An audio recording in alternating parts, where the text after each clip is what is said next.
शेरशाह सूरी के महानता के लिए ये आर्थिक सुधार तो है ही, प्रशासनिक सुधार भी उनके लिए माना जाता है, चूँकि प्रशासनिक सुधार उनका मेन मतलब कि माना जाता है। और यही जो है सुधार को लेकर अकबर क्या किए कि इसी को अडॉप्ट किए, अडॉप्ट करने के बाद क्या हुआ, महान बने। तो ये जो है प्रशासनिक सुधार क्या किया उन्होंने, प्रशासनिक सुधार देखते हैं इसमें। तो प्रशासनिक सुधार में पहले है कि उन्होंने केंद्रीकृत व्यवस्था, केंद्रीकृत प्रशासन, केंद्रीकृत प्रशासन, उसने क्या किया कि अपने प्रशासन को कितने इकाइयों में बटा दे, केंद्रीय इकाई क्या है, केंद्रीकृत हो गया। दूसरा है सूबा है, फिर बचा सरकार में, फिर बचा परगना में, गांव है, क्या है, गांव।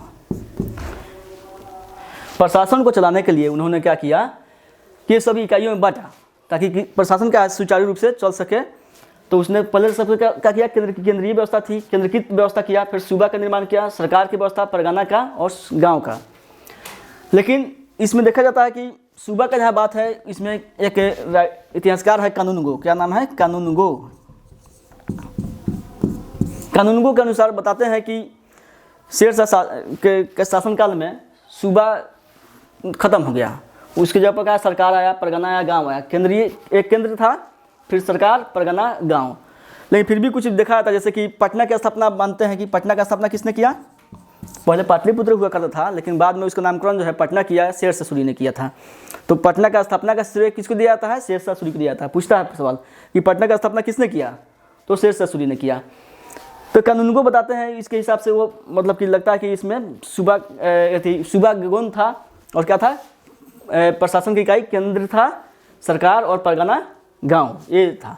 तो इसको हम सूबा को हटाते हैं इसको, क्योंकि जो उसका इतिहास में जो वर्णन है वो यही इसी का वर्णन है। तो केंद्रीकृत शासन व्यवस्था, केंद्रीकृत शासन व्यवस्था कब होता है, आप देखिएगा कि मौर्य काल में केंद्रीकृत शासन व्यवस्था है। तो इसका मतलब क्या है कि जो सत्ता पर पूरा पकड़ होता है किसका, राजा का होता है, यानी कि राजा शक्तिशाली हो, उसी के इर्द गिर्द क्या होता है कि पूरा प्रशासन घूमता है, वो जो चाहता है वही होता है। वो सैनिक प्रधान, वो प्रशासन के प्रधान, सभी के प्रधान वो हुआ करता है। तो जो सबसे अधिक जो मतलब शक्तिशाली शासक होगा और जिसके इर्द गिर्द क्या होगा, प्रशासन घूमेगा, तो केंद्रीय व्यवस्था करेगा। तो जो क्या देखिएगा इसमें भी मौर्य सूर्य वंश में क्या होता है कि केंद्रीकृत शासन व्यवस्था है। तो केंद्रीकृत शासन व्यवस्था है तो उसको चलाने के लिए केवल राजा ही जिम्मेवार नहीं होता है, उसके लिए क्या होता है कि उसमें मंत्रालय की व्यवस्था होता है, यानी कि उसमें विभागीय व्यवस्था होता है। तो इसमें सबसे पहले हम देखते हैं इसमें क्या है, तो एक है दीवाने वजारत विभाग है, दीवाने वजारत, दीवाने वजारत एक तरह से वित्त विभाग है। और इसका जो मुखिया होता है, जो देख रेख करते हैं इस वक्त, वित्त विभाग या मंत्री होता नहीं है, वित्त मंत्री होता ना है, जो वित्त विभाग का देखता है, फाइनेंस डिपार्टमेंट का। तो उस वक्त थे टोडरमल, कौन थे, टोडरमल, याद रखिएगा। ये टोडरमल जो है ये क्या थे, वो उस वक्त का वित्त मंत्री थे एक तरह का। जो इन्होंने क्या कि भू व्यवस्था इन्होंने इन्हीं का ही देन है, और जितना वित्तीय व्यवस्था है सब इन्हीं का देन है। तो टोडरमल जो है अब इनके काल में भी देखिएगा, यही टोडरमल अपना व्यवस्था लेकर कहाँ जाते हैं, अकबर के समय जाते हैं। तो अकबर में भी देखिएगा टोडरमल का ही व्यवस्था मतलब कि लागू होता है, भू राजस्व व्यवस्था है चाहे वित्त व्यवस्था है, वो टोडरमल का लागू होता है। टोडरमल व्यवस्था के नाम से जाना जाता है। भले ही व्यवस्था में 1 साल का व्यवस्था था यहाँ लगान वसूली का, उन्होंने क्या उसको बदल कर 10 साल व्यवस्था किया। लेकिन इसी चीज़ को क्या इसीलिए जो है शेरशाह सूरी, अकबर को शेरशाह सूरी के क्या अग्रगामी माना जाता है।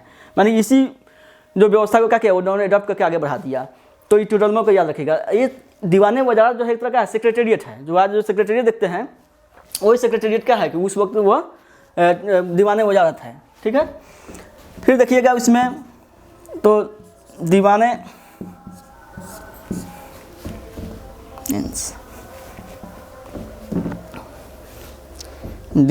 आरिज क्या है, दीवाने आरिज सैन्य व्यवस्था, दीवाने आरिज सैन्य व्यवस्था है। तो सैन्य व्यवस्था तो अब पहले से देखते हैं कि बलबन के समय से ही आ रहा है, फिर और उसमें कुछ बदलाव करके अलाउद्दीन उसको बहुत बेहतर किया है। तो ये जो दीवाने आरिज है इस व्यवस्था को आगे बढ़ाते हैं। और ये सैन्य व्यवस्था है, तो सैन्य का प्रधान भी कौन होता है, जब केंद्रीकृत शासन व्यवस्था है तो प्रशासन की व्यवस्था किसके अंतर्गत जाता है, राजा के अंतर्गत जाता है, सुल्तान के अंतर्गत। तो सैन्य का भी प्रधान कौन होता है, सेनापति जो कौन होता है वो राजा ही होता है, सुल्तान होता है, शेरशाह थे। तो सैन्य व्यवस्था था, लेकिन इसमें क्या किया कि उसने खास काम किया कि दाग और हुलिया पर था, दाग और हुलिया। आप जानते हो कि दाग और हुलिया प्रथा ये किसका दिन है? अलाउद्दीन खिलजी का। तो सैन्य व्यवस्था में क्या किया था कि और थी अलाउद्दीन खिलजी ने क्या किया था? घोड़े को दागने की व्यवस्था था और सैनिकों को हुलिया लिखने का। हुलिया का मतलब कि उसका पूरा उसका कहाँ घर है, पता है, क्या लंबाई चौड़ाई है और क्या उसका पहचान है। जैसे नहीं आज के डेट में भी देखिए कि आपका जो बहाली होती है सेना का हो चाहे किसी भी विभाग में होता है, तो उसका पहचान बताइए, तो नाक पर तिल है, हाथ में कटा हुआ है, तो ये सब पहचान है, इतना लंबाई है, इतना चौड़ाई है, उसका बॉडी की लंबाई है। तो उस वक्त भी क्या हुलिया लिखा जाता था। और दाग क्या था? जैसे घोड़ा दिया जाता था, तो घोड़ा जो है उसको दाग दिया जाता था, सरकारी उस पर मुहर लगा दिया जाता था। क्यों? क्योंकि वो जो अधिकारी है, जो सैनिक है, जो घोड़ा रिटर्न करता था, जब घोड़ा रिटर्न करता था वह दुबले पतले घोड़ा दे दिया, कमज़ोर घोड़ा दे दिया, है ना, कहा कि बीमार हो गया था, तो इससे क्या होता था कि या घोड़े का मिसयूज करता था। जैसे घोड़ा ले लिया बढ़िया किसी क्वालिटी का और उस पर दाग अगर नहीं लगा रहा है तो क्या होगा कि वो मिसयूज करेगा, कहीं भी वो लेके जा सकता था, किसी भी काम में कर सकता था नहीं। तो इसका क्या मिसयूज ना हो। आज भी देखिएगा कि जो अधिकारी को गाड़ी मिलती है तो उसको क्या होता है कि उस पर बोर्ड लगाया जाता है। क्यों? क्योंकि वो जो है उसका मिसयूज ना करे, बारात में लेकर ना चल जाए, कहीं और ना ले जाए, इसीलिए वो क्या किया? दाग और हुलिया पर था। लेकिन शेरशाह ने क्या किया कि उसने जब सेना के जब भी युद्ध के लिए जाता था सेना, कहीं भी सेना, तो वो क्या कर उसका क्या वेरीफाई करता था, क्या करता था?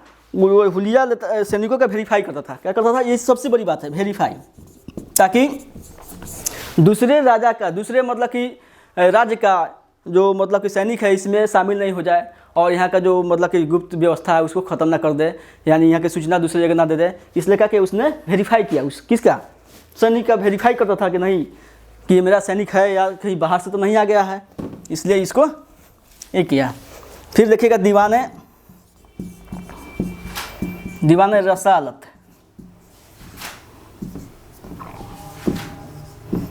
ये कौन है? दीवाने रसालत, विदेश विभाग, जो फॉरेन जो डिपार्टमेंट होता है वो था इस वक्त। दीवाने रसालत पूछता है कि कौन सा मतलब कि विभाग है। फिर दीवाने इंसा,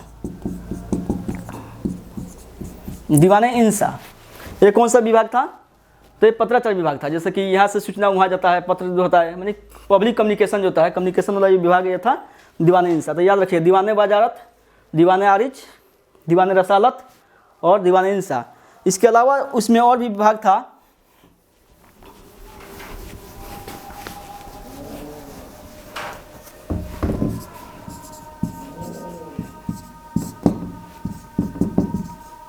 दीवाने बरीद, ये क्या है?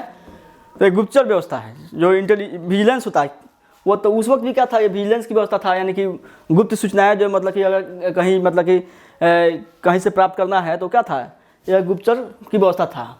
जैसे आप पढ़े होंगे इसके पहले वाला में कि खुद जो है क्या था कि तो शेरशाह सूरी ने उस वक्त महिलाएं ज़्यादा गुप्तचर काम करती थी, या खासकर डांसर जो थी, नचनिया थी, और मतलब कि महिला को देखते हैं कि सब काफ़ी गुप्तचर में भी मतलब काम करती थी।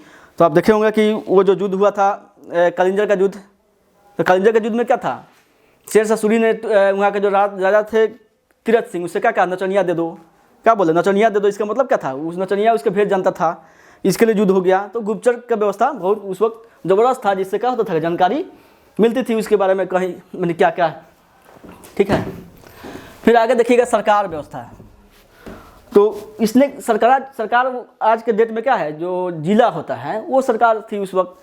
तो उसने केंद्र के बाद सीधे सरकार की व्यवस्था किया, यानी कि सीधे क्या स्थानीय स्तर पर चला गया, है ना।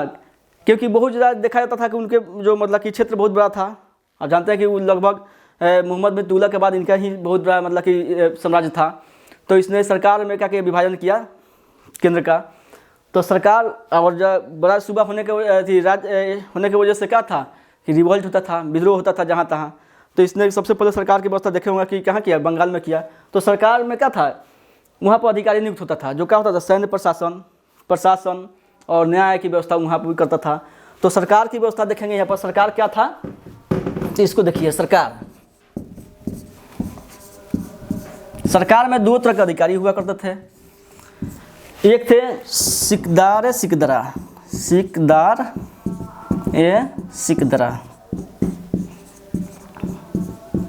याद रखिए, सिकदारा ये अधिकारी होते थे। दूसरा होता था मुंसिफा।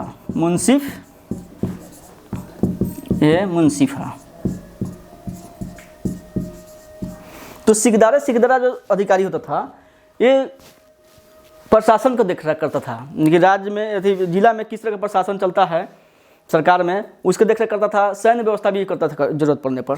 और मुंसिफा जो था ये था न्याय, यानी जुडिशियरी के इस तरह की व्यवस्था था कि न्याय मतलब कि किस तरह से हो, मतलब कि अब उसका भी काम करता था। या समझिए कि जो देखता दीवाने कजा जो व्यवस्था है वही आपने क्या किया, जिला स्तर पर कर दिया इसने, ठीक है। तो मुंसिफा का था, एक जुडिशियरी था एक तरह का, ठीक है। और इससे कंट्रोलिंग करता था राजचला। फिर देखेंगे परगना है, क्या है परगना। परगना में भी दो तरह का अधिकारी होता था। तो सरकार तो जिला हो गया, और परगना क्या था, तहसील था, यानी ब्लॉक जो है ना, तो ये अंचल की तरह था। तो इसमें भी क्या था, सिकदार था और मुंसिफ हुआ करता था, सिकदार और मुंसिफ। तो सिकदार क्या था, चूंकि सिकदारा वहाँ देखते हैं प्रशासनिक अधिकारी थे, यहाँ भी प्रशासनिक अधिकारी है निचले स्तर तहसील स्तर पर। और मुंसिफ क्या है, न्यायिक अधिकारी है।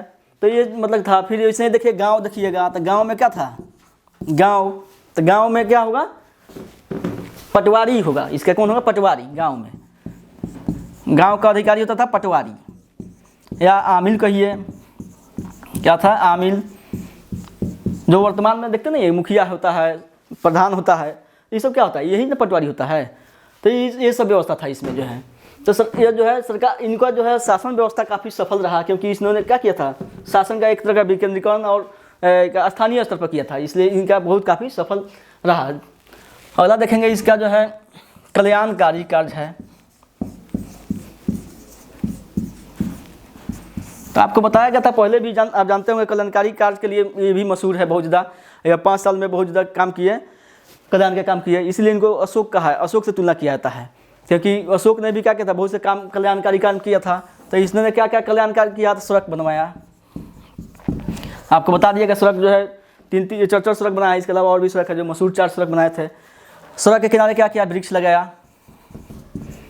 लगाया ताकि क्या होगी, जो भी मतलब कि राही होगा और यात्रीगण वो क्या करेंगे, वृक्ष का छाया लेंगे। फिर क्या किया गया, इसने कुएँ खुदवाए, क्या किया, कुएँ खुदवाए। फिर इसने सड़क के किनारे क्या किया, सराय बनाया। 1700 सराय की निर्माण किया है इसने, ठीक है। और सराय पर रहने के लिए क्या था, व्यवस्था था, खाने पीने की भी व्यवस्था थी। इसने क्या किया, पेंशन की व्यवस्था किया, क्या किया, पेंशन की व्यवस्था। जो आज जो हम देखते हैं कि जो मतलब सुरक्षा के, सामाजिक सुरक्षा के लेकर जो पेंशन सरकार व्यवस्था की है, ये व्यवस्था पहले ही क्या शेर से शुरू नहीं कर चुका था, जिसका क्या है कि भारत सरकार भी क्या है, उसका ऋणी है, क्योंकि ये व्यवस्था पहले ही चल चुका है। इसी तरह के रुपया की व्यवस्था देखे होंगे, वो भी जो है मतलब इनका देन है। इसी तरह से तकाबी ऋण, यानी कि जरूरतों को क्या होगा कि ऋण की व्यवस्था किया जाएगा। तो अभी भी भारत सरकार क्या था, ऋण की व्यवस्था करती है। फिर आपातकालीन व्यवस्था देखिएगा, आपातकाल में क्या था,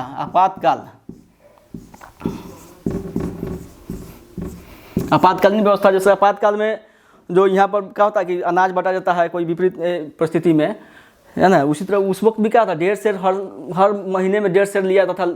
किससे, क्या कहता है उसे, जो वहाँ का जो रैयत होता था उसे लिया जाता था, नहीं तो ये मतलब 1.5 शेर वसूला जाता था हर महीना में। और एक चीज़ और देखिएगा, जरीबाना क्या है, एक शब्द आएगा आपको, उस वक्त छूटा है, एक आया है जरीबाना, एक शब्द आया महिषलाना। तो जरीबाना से मतलब जरीब खींचने वाला। क्या है, जरीब कौन खींचता है, नाप तोल करने वाला सर्वेक्षक होता है, अमीन होता है। तो अमीन को क्या होता था कि जैसे कि उसको 1/3 लगान दिया था, तो अमीन को भी क्या होता था, इसके अलावा लगान कुछ दिया जाता था। तो कितना दिया जाता था, 2.5%। याद रखिएगा, पूछेगा कितना % जरीबाना दिया था, तो 2.5% जरीबाना कौन था, तो भूमि सर्वेक्षक था। जो भूमि नापने आएगा तो उसको कुछ मिलेगा कि नहीं मिलेगा, तो वो 1/3 लगान के अलावा उसको 2.5% मतलब कि 2.5% उसको लगान दिया था। महिषलाना कौन था, तो महिषलाना का मतलब जो लगान वसूलने आएगा, कौन आएगा, लगान वसूलने वाला जो होता है राजस्व कर्मचारी आता है। आज के डेट में लगान वसूलने वाला कौन होता है, राजस्व कर्मचारी। तो उसको 5% उसको क्या होता था, उसको लगान दिया था, एक्स्ट्रा लगान उसको दिया था। और 1.5 शेर क्या देता था उसको, आपातकाल के लिए 1/2 शेर मैंने 1/2 इतना जो है शेर दिया था। तो ये आपातकालीन व्यवस्था थी यहाँ पर, ठीक है। आपातकाल में 1.5 जमा होता था। महिसलाना समझ गए, जरीवाना समझ गए। और भाई यहाँ स्थापत्य कला है। स्थापत्य कला में क्या होगा कि अब जानते हैं शेरशाह सूरी का मकबरा कहाँ पर है, तो वो सासाराम में है। तो ये पूछता रहता है कि शेरशाह सूरी का मकबरा कहाँ है, सासाराम में है। फिर इसको पूछा जाता है कि इसको पानी रौजा के नाम से आता है, क्या रहता है, पानी रौजा के नाम से पूछता है। फिर पूछेगा सूखा रौजा, सूखा रौजा कहाँ है, तो सूखा रौजा उनका पिताजी का जो मकबरा बनाया हुआ है वो सूखा रौजा हसन खां का मकबरा, क्या है, सूखा रौजा हसन खां का मकबरा। अब पानी रौजा कौन होगा, पानी रौजा ये होगा शेरशाह सूरी का मकबरा। ये कहाँ पर, सब कहाँ पर है, ये सासाराम में, याद रखिएगा। और देखिएगा कि जैसे इनका जो है शेरशाह सूरी के द्वारा बनाया गया कौन सा और भी इमारत है, तब दिल्ली का पुराना किला, कौन सा है, पुराना किला, पुराना किला कहाँ पर है, दिल्ली, दिल्ली का पुराना किला पूछेगा तो बताइएगा कौन बनाया है इसको, तो इसको भी शेरशाह सूरी बनाया है। और पुराना किले में भी देखिएगा कि उसमें एक मस्जिद है, किलाए कुहना, क्या नाम है इसका, किलाए कुहना, किलाए कुहना मस्जिद, ये भी उन्हीं के द्वारा बनाया गया है। और एक चीज़ देखिएगा, रोहतास का किला जो गखर जाति से बचाव के लिए बनाया गया था, वो सबसे दुनिया का सबसे ऊंचाई पर मैंने बना हुआ किला है। तो रोहतासगढ़ किला भी किसने बनाया है, इन्हीं का बनाया हुआ है, रोहतासगढ़ किला। ये सब जो है उनका क्या मुख्य रूप से उनका स्थापत्य के क्षेत्र में देन है। तो ये सभी देने को लेकर ही शेरशाह सूरी को क्या होता है कि भारत के महान शासकों में गिना जाता है, और है भी, ठीक है। ठीक है दोस्तों, जय हिंद।